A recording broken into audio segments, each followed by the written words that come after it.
With you, David Cameron, George Osborne, both think it's a ludicrous decision. Here's Transport Secretary Mark Harper defending the decision to scrap HS2 as if it's a bold move. Yes, and they're absolutely entitled to their opinion. I worked closely with both of them in government and was very proud to serve with them. But that was a number of years ago. The facts have changed. The costs of the project have escalated.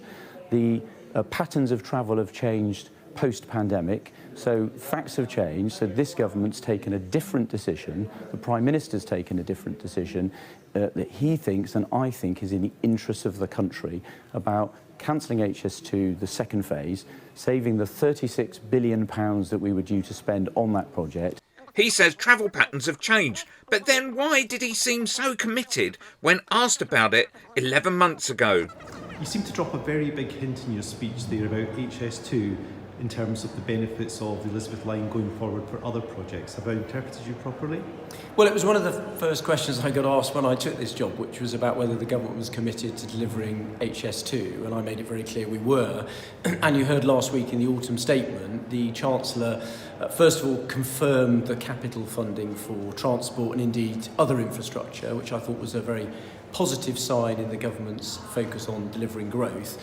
And he also confirmed the core Northern Powerhouse Rail, the core network, and committed to delivering HS2 up to Manchester. And I think those were very clear commitments.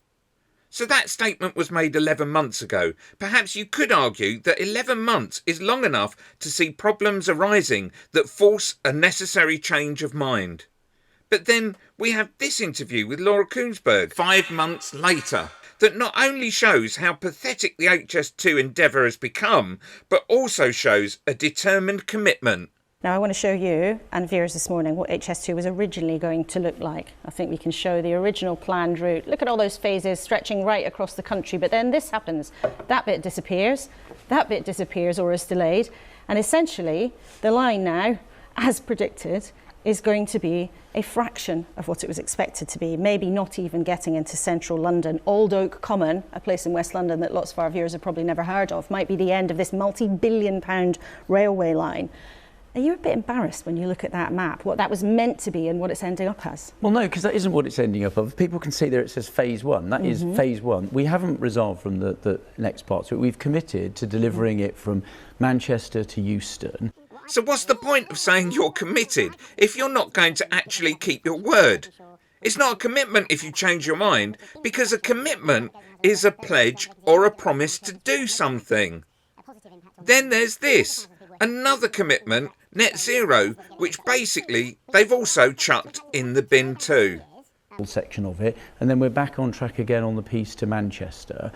So you have to balance these things, but we're very committed to it, not just for delivering high-speed rail, but what it also does is frees up capacity on the West Coast main line, enabling better passenger services on that line and, importantly, more freight services to get freight off of our roads and onto trains, which is better for our net zero and decarbonisation target. What a bunch of liars. Click here for a video about chip pans being on fire.